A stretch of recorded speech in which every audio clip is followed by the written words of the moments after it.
What's going on, campers? Patrick with Uncle Bill's Camping, here to talk about a solar panel today that a company called Allpowers sent me. This is a 100-watt folding solar panel, and if you want to find out more about it, stick around and we'll find out together.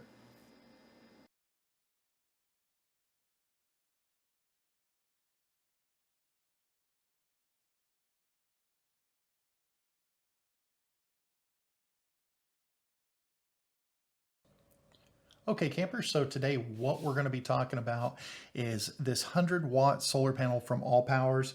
Full disclosure, they did send me this for free. They seen my EcoFlow video from last year, called me up, asked me if I would be interested in reviewing their solar panel.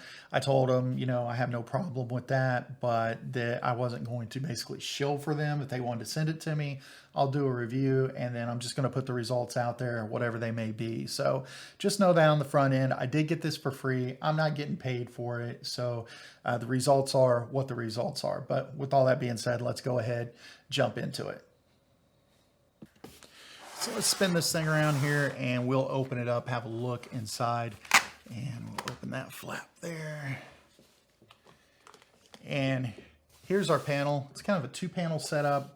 As I understand, this is a polycrystalline setup. It is not quite as efficient as the monocrystalline solar panel that I have from EcoFlow, but they say they do a pretty good job. As a matter of fact, in speaking back and forth with Allpower, they said that I should be able to get anywhere from a 50 to 80% conversion. What I take from that is that I'm probably going to get about 50 to 80 watts out of this on any given day. So, once we do our field test, we'll find out for sure, but that's what we're expecting to get. As far as the build, it's, pretty basic, heavy duty nylon material, single stitching in between, double stitching around the side, kind of a clear plastic coat over the solar panel, just what you would expect out of a basic panel. It's not a super expensive panel, but it doesn't have to be really expensive to deliver the goods. And that's what I'm hoping we find out. Now we'll go ahead, flip it over real quick and see what's in the pouch on the back side. We'll say this real quick. The zipper material seems like it's waterproof or water resistant, which I guess you need that when you're dealing with electronics. All right, but so what we have is a couple of plugs here. We have our MC4 to Anderson connector right here. We also have MC4 to DC connector, and then we have some different DC adapters. And of course, we have our MC4 plugs that are hardwired into the back of the panel. So, can't really change anything about that. But all in all, it is just about everything you need to get started with any solar generator. One of those adapters is bound to work. I won't need it for mine because I have one that came with the EcoFlow that'll fit the MC4s. So I'll just go ahead and use that. That way I can save these for later in case I get another solar generator. So we'll go ahead and take this outside, give it a test, and see what the results are.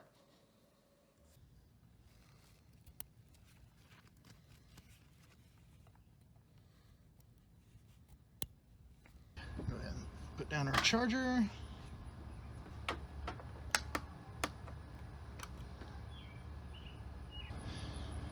All right, guys, so it is morning time and we are going to begin our test. First of all, we'll go over the weather conditions here. It is 90 degrees, sunny, mild humidity, at least at this point. We got clear blue skies, a little bit of wispy clouds. We got our Allpower 100-watt solar panel hooked up here, facing right into the sun, so it should be collecting pretty decent energy. And we got that hooked into our extension cable here, going right over to our EcoFlow, which is sitting here just soaking up all that power. And let's see what kind of output we're getting. And I apologize about these flashing lights if you're seeing that. I think it's just the screen pulses at a frame rate that's very similar to whatever the frame rate of the camera is. But so we're getting about 60 watts, which is pretty good. Now, we're going to keep an eye on this through the course of the day, make sure we're adjusting our panel to catch light. And one of the things that I have been made aware of is that the hotter these things get, the less efficient they become. So, you know, I'm thinking that as the day goes by, it gets up there around noon through 3 or 4 o'clock, that we might start losing power. I'm not sure about that, but you know, we're just going to keep an eye on it. But anyway, like I said, we're at 60 watts right now, and we'll check in a little bit later and make sure we move our panel around and see what kind of results we're getting then. So right now it's around 12:30. I've had to adjust the panel a little bit just to catch the noonday sun, nothing major. Saw plenty of blue sky, but we got a little bit of clouds up there. Nothing threatening, just enough to block the panel from time to time. Temperature is rising a little bit. It's 95, 96 degrees, which does have me a little bit concerned. These polycrystalline panels, as I understand it, are not the most efficient to begin with. And I believe that all solar panels are affected by heat. So we'll go over here and have a look and see where we're sitting at power-wise.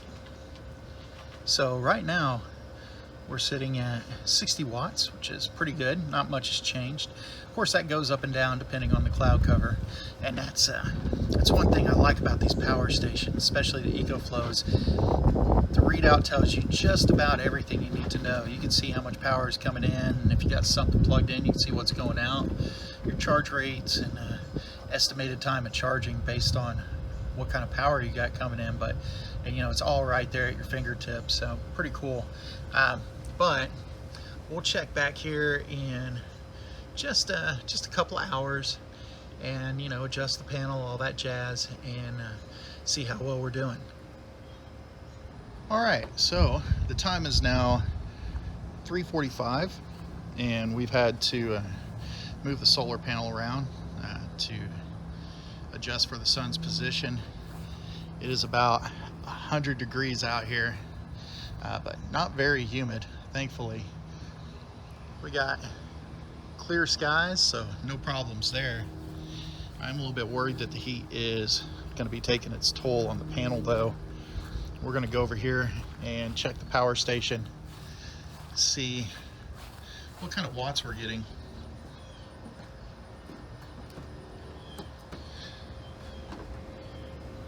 So we are right at 57 watts, which is pretty good. You know, as I said before, the heat does affect these things, is the way I understand it anyway. And around 100 degrees, I'm sure it's putting it under some stress. But yeah, we're right at 57 watts, and we'll come back and check on this in a little bit. It says it's got about an hour left to charge. But I think even once it's fully charged, it'll still show the amount of watts coming into it. But we'll check on it here in a little bit and see how it's doing.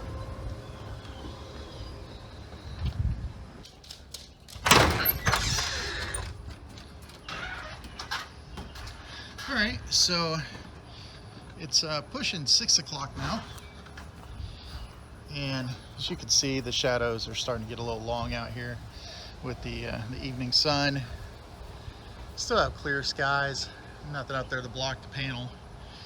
It's just the sun that's hitting it right now. It's just not as effective as it would be at noontime. Has cooled down quite a bit though. It's probably getting down to mid to low 90s, so we'll see what we have here on the power station. I actually had to go discharge the power station a little bit. I was wrong in the assumption that it would still show how many watts was coming into it once it was fully charged, and apparently it had charged probably around, I guess, 5:15, somewhere around in there. It was fully charged. So right now we have 44, 45 watts power coming in right now. And we'll probably check back in here in a little bit. I'm going to go ahead and unplug this and wait until we get probably partial shade, somewhere around 7 o'clock, and we'll see how many watts are coming into it, you know, and that way you get an idea of how this functions in a shaded area. But yeah, we'll check on it here in a bit, and I'll talk to you guys then. All right, guys, so it is about 7:45, and we still got a little sunlight, and we got clear skies. But as far as the backyard goes, we're pretty much covered in shade. So I've tried to position the solar panel here to capture what little sunlight there is and see if maybe it's still gonna produce a little bit of power, and we'll go have a look at that right now. I don't really have high expectations for this though.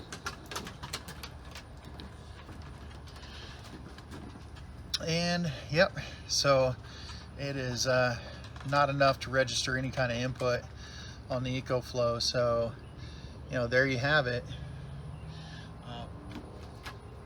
Little to no sunlight. It's not going to register anything on the panel, which is to be expected. So, you know, that pretty much wraps up this part of the test.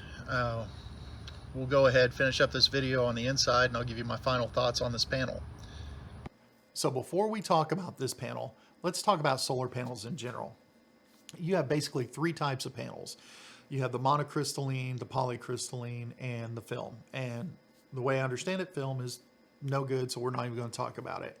So the main two contenders are monocrystalline and polycrystalline. And there's a huge price difference, and there's reasons for that. I have a 100-watt monocrystalline panel, cost me about $260, somewhere around in there, whereas this is around $149.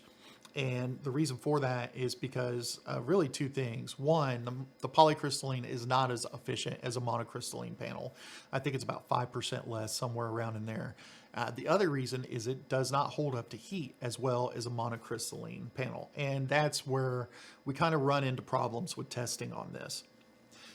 When I put it out in the morning time, it kind of come out of the gate swinging about 60 watts. I want to say it was 55 to 60 watts. It done very well, and I had high expectations for it later on in the afternoon. But it started to peak out in the noon sun, no clouds in the sky or anything, and it was really just about 63, and I don't think it ever really went past that. So I was a little bit concerned, and I actually did some back and forth emailing with Allpowers, where they relayed to me to, you know, only expect about 50 to 70% efficiency out of this, which I'm going to translate into a 100-watt panel being 50 to 70 watts under the best conditions. So, you know, getting 60-something watts out of this, it made a little bit more sense, but I would say that if you are in a southern climate and you can afford more money, monocrystalline would be the way to go.